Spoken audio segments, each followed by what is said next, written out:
Hey, this is my example of an Ashes Ascendancy demo. First thing you're going to want to know is the player's experience with Ashes. It's possible that they played the original first edition, but not Ashes Reborn, which has some updated rules. They're probably rusty anyway. It's possible they've played everything except Ascendancy, which Ascendancy has the same rule set in PvP as Reborn, or they could be totally new. The other thing you're going to want to get a handle on is how familiar they are with Magic the Gathering and other TCGs. If and you just want to kind of modify your language and stuff according to where they're at with all these things. You're really going to be teaching the same thing no matter what, but you can kind of use shortcuts for language and things like that depending on their background. Okay, so the first thing so I'm just going to kind of go through the demo as if the person's here, and yeah, I'm kind of going cold, so I might have a lot of ums and ahs as I get up to speed, but you'll get the idea. So, this is Ashes Ascendancy. This is a two-player head-to-head game. We also have a co-op version, but I'm going to teach you the head-to-head game right now. So you, sir, are Aaron Frostpeak. You have 15 life, so the other player has to do 15 damage to you to win. You have 7 battlefield. That means you can have 7 units out on your battlefield at one time. So that's a lot. That's a kind of a crowd kind of deck. And your spell board is 3, so some of your spells, like these book ones, go out and stay in play, and you can use them round after round, and you can have up to 3 different spells out. Over here, this player, you are Issa Brightmore. And so you have 18 life, so the other player has to do 18 damage to defeat you. You've got a battlefield of 5, kind of smaller, spellboard of 5, a little bigger. Now, the first odd thing about Ashes is that we have a starting 5 hand. You can pick your starting 5 hand, so there's no possible bad draws. You have to pick 5 different cards. Of course, for this demo, we've selected 5 for you that are appropriate for learning. So this is your hand. You can kind of pick it up and hide it from the other player. The second weird thing about Ashes is the dice. Now, you would think that dice would be for rolling to see if attacks hit or something, but that's not what the dice in Ashes do. The dice in Ashes, you roll them and they become your resources for the round. So you are playing cards and to pay for cards, often in the corners. You're going to have in the top right corner or in the bottom effect text, you're going to have dice that you need to spend in order to activate the card. And so that's the case here. You can actually, you've got different sides. So every single die has this basic side, and that's on every type of dice. So you've got 10 artifice dice with the bees, whereas your deck uses 10 astral dice with the owls. So you've got that. Then you've got let me find there we go, the class side. So you can see that any class die could be used as a basic. And then you've got the power side. The power side is the best. It can be used as a power, class, or basic. And the power side is so powerful that it actually has an effect. You can just spend the die for the effect without even needing a card. Okay, so we'll get to that. There's a lot of stuff. But what we want to do first is you can each roll all 10 of your dice. All right. Now, don't worry if your dice rolls don't seem very good. There are ways to manipulate your dice and get the results you need if you need to. So whoever rolls the most basic sides, which that's Issa over here, you will be the first player. So we'll give this over to you. And yeah, we can get started. So on your turn, every turn, you have one main action that you have to do a main action, and you may do a side action either before or after. Let's leave the side action aside for a few minutes. We'll get to that after a couple of turns.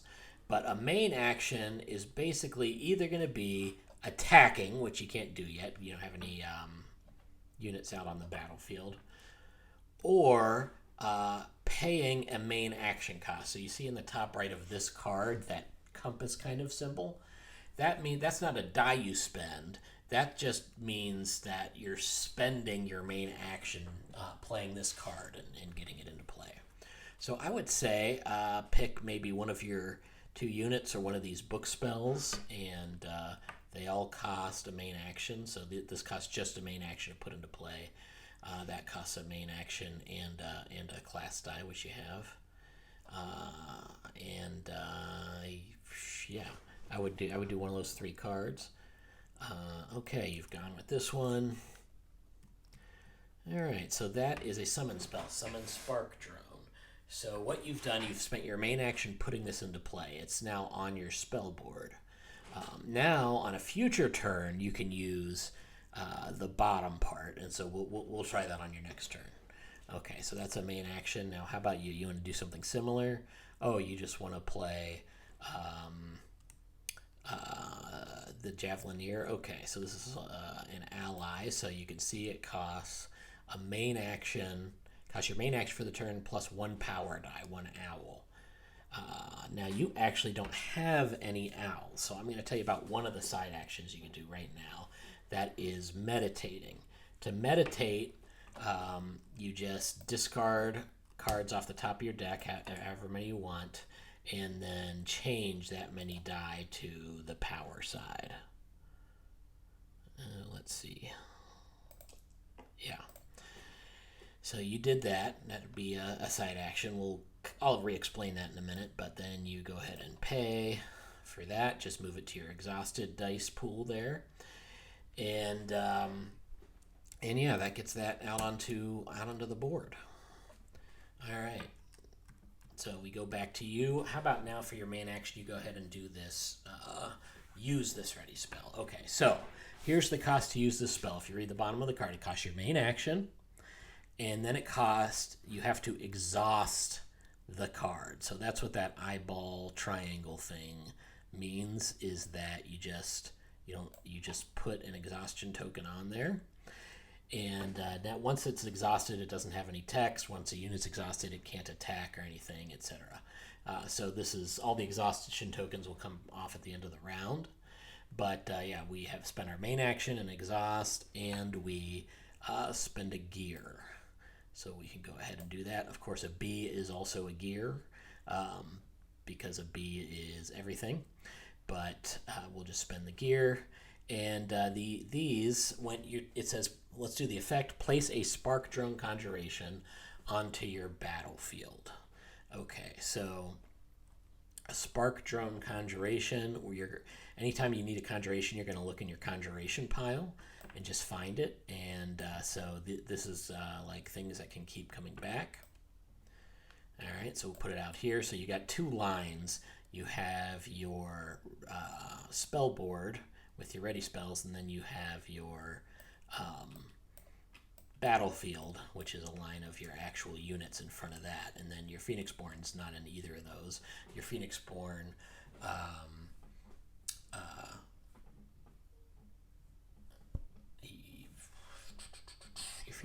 is not a unit. Okay, so that's your turn. Let's go back to you. What do you want to do for a main action? You want to kind of pick a card there. Let's hold off a little bit to attack so we can get a more complicated thing. Oh, okay, you're playing a ready spell. Great. Okay, so this ready spell costs just a main action. All right, so let's go back over here to you, and Okay, let me explain a little more about side actions. So, in note for the demoers here, there is a reference card that you are going to be leaning heavily on. It's that phases of play in the bottom right there. I can't find one within this mod. I don't know that it exists in this mod, but it is very helpful. It gives you the list of main actions, the list of side actions, how to resolve the end of round, and everything like that. Um, so you'll be leaning on that heavily, as I am right now. Okay, so like I said, so just like a main action, you could do a main action. So like I said, in a game you get one main action, and you may do a side action before or after one side action. So just like I said, a main action is that compass symbol. Well, a side action looks like that little star there after the word inspiration. So you can, for one thing, you can pay any all your Phoenixborn tend to have side actions. So for this ability, it'd be a side action, and then you exhaust Issa, and then pay one gear die. The power dice themselves, their effect a is a side action. So that's a side action in a B. You place this die on any card.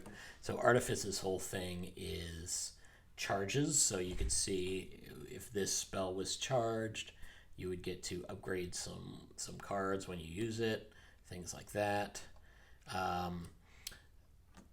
Okay, so you've got your side actions are paying one of those costs or meditating like we did before. And as a reminder, that's discard as many cards as you want off the top of your deck and change that many dice to their power side that you like.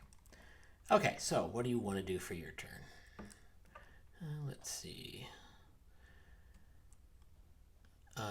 Okay, you're going to play this ready spell. Sounds good. So this costs just a main action to put into play. Do you have any side actions you want to do? Let's see. Onto a card you control. Yeah, probably not yet. I would say hold off on any side actions. Why don't you try meditating a little? So 1, 2, and then that lets us change 2 of these dice to their power side. Okay, that's a full turn. Let's go back to you. Okay, so you're going to summon a unit, so that's going to cost from this Frost Talon. That's going to cost your main action. Exhaust the card. And 1 moon. Which is no problem. You got a bunch of those. And you get a Frost Talon Conjuration. So you will also be going in here. All right. And so it's out there. Of course, you've got your limit of... where's Phoenixborn? Of 7 on the battlefield, so you're not in danger of doing that. You got any side actions to do? Let's see.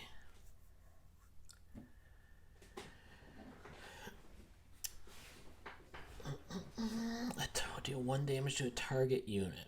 Okay, so you could deal 1 damage to that Spark Drone. Let's hold off for a side action. Okay, so we go back over here. What do you want to do? Oh, you want to play this Systems Drafter. Okay, well, that costs your main action plus a gear die. You don't have any gear die, but you can just use a B as a gear die because that's the power side.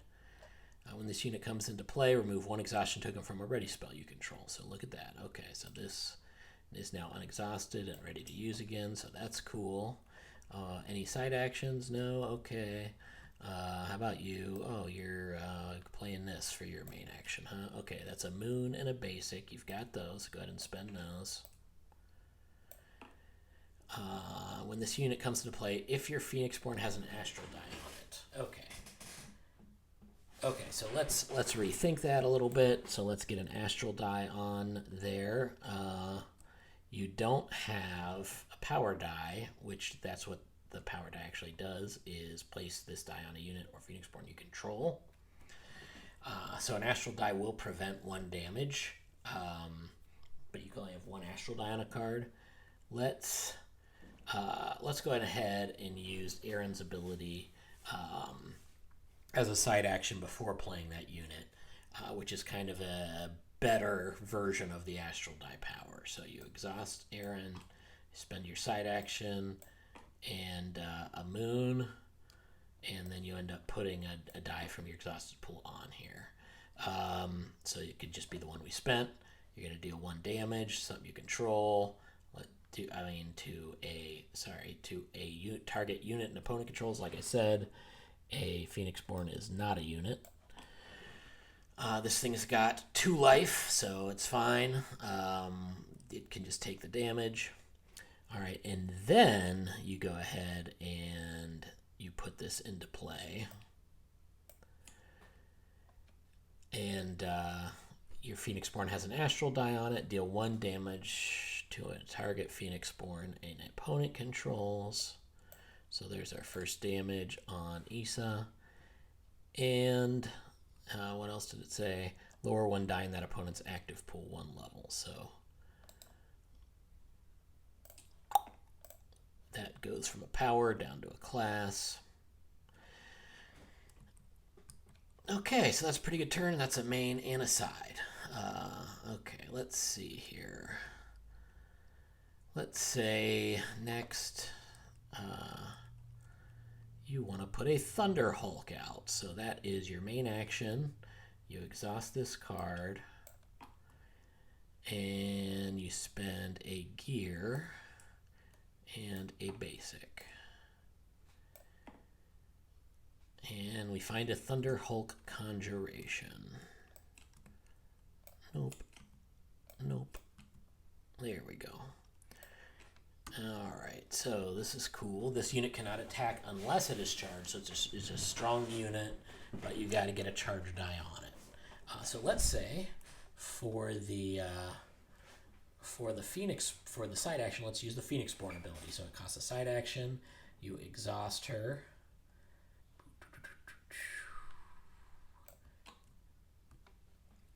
And you spend a gear, draw 2 cards, place an artifice die onto a card you control. So we'll spend this, and then we'll immediately put it on this guy so he can now attack.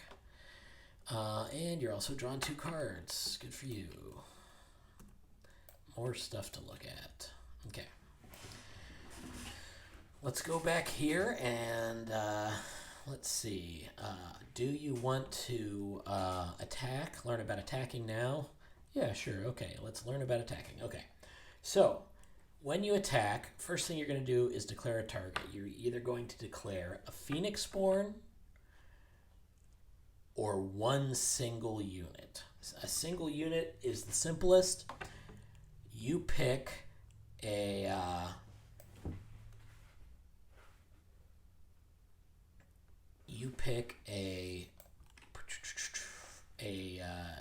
one unit who's unexhausted on your side, and they just kind of if it basically it can either sorry, you're going to do damage to this unit. This unit, the other player can choose for it if it's unexhausted. If it's exhausted, it just takes the damage. Or they can choose to deal damage back, and they deal damage back simultaneously. Let's say you are attacking, let's say this to this thing.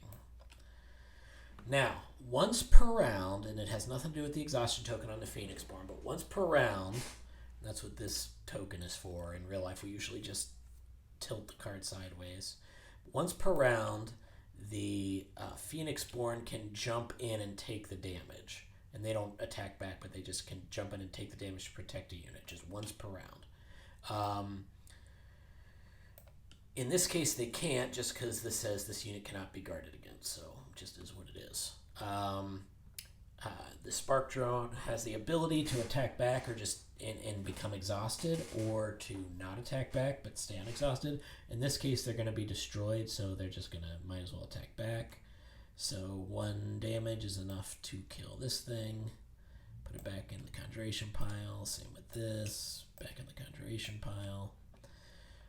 And that's a unit-to-unit attack. The other kind of attack you could do is to attack a Phoenixborn. Now, when you attack a Phoenixborn, you choose any number of units that you like, and they're all targeting the Phoenixborn. And so this would do 1, 2, 3 damage to Issa.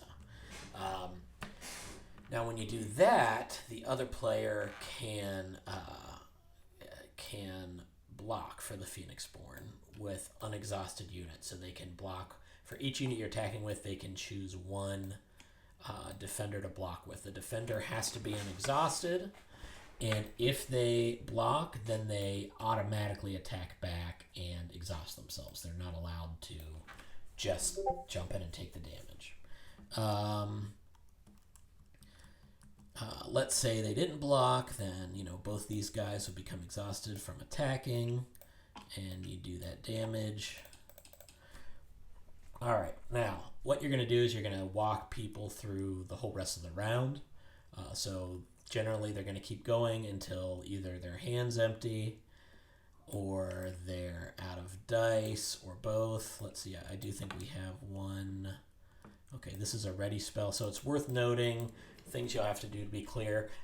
All these books are ready spells, but there are other ready spells like this that this costs a side action and a moon to put out, and then it's a main action and just exhaust it, no die cost to actually use it, and you do the effect, and it works just like the books, but usually it's not summoning anything, and the art makes it look like it's not a ready spell. But an important thing with Ashes is you always have at the very top, you have the name of the card, then the type of card it is, and then where it goes when you play it.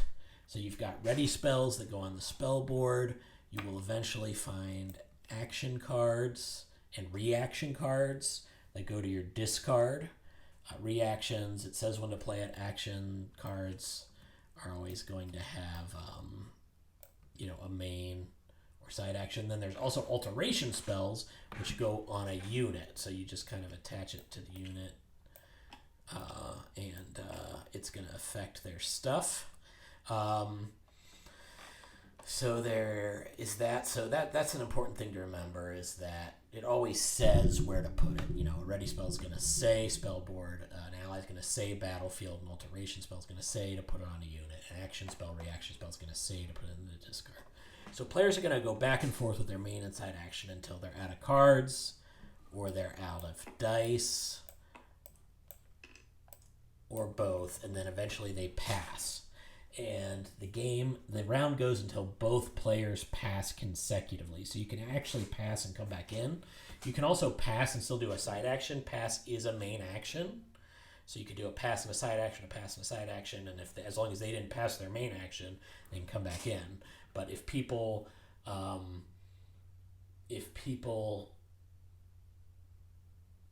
even if you're doing side actions, if both players pass for their main action, that's it. The round's over. So once again, you're going to lean on this reference card in the bottom right of that image that you can't see very well. At the end of a round, it's going to tell you everything to do in order, which is number 1, recover. So anything that has wounds on it that has a recover value would heal. So this Javelineer can't really recover unless it has an alteration spell that increases its life, because right now if it had 1 damage, it'd be dead. So that's that. Then you've got the next thing is remove exhaustion. So you remove 1 exhaustion token from every card. Some effects could put more than 1 exhaustion token on a card, so then that card would be out for multiple rounds. Number 3, exhaust dice. So if you have any dice left that you didn't spend, you can either keep it. So if you kept a power die, you'd just keep it there. If you kept the basic, you would just choose to exhaust it so that you could re-roll it. If you have a class, it's more of a decision that you have to make. Also, any dice that are on cards, which both of these die types go onto cards, are also go to your exhaust pool at that time. Then pass the first player token. So this other player will start the next round. Then you roll dice. So you re-roll all these exhausted dice, move them to your ready pool, and then discard cards and drop to 5. So if you have cards left, you may discard them and keep them. Then you draw until you have 5 cards. And like I said, the reference card is super helpful for running the end of round stuff. You want to get them. You can kind of feel it out if they're really enjoying it. Sometimes I let them play for a while because that's not bad for people to see people having a good time. You can also just ask. One thing I like to do is be like, okay, so that's the main idea. Do you want to play 1 or 2 more rounds, or would you like to, end it right now? And that kind of sets the expectations for the rest of the play. The game usually lasts like 3 or 4 rounds. It's a common PvP length. So yeah, those are the basics. Probably worth trying to get in a real game at the con before you actually run demos. But those are the keys. The script is really, you introduce the Phoenixborn, you talk about the first 5 cards that you can pick, then you start explaining the dice and how they're resources and how the power sides are so powerful they can do an action. That's kind of how I get rolling with it, and then it's not usually too bad from there. So that is it.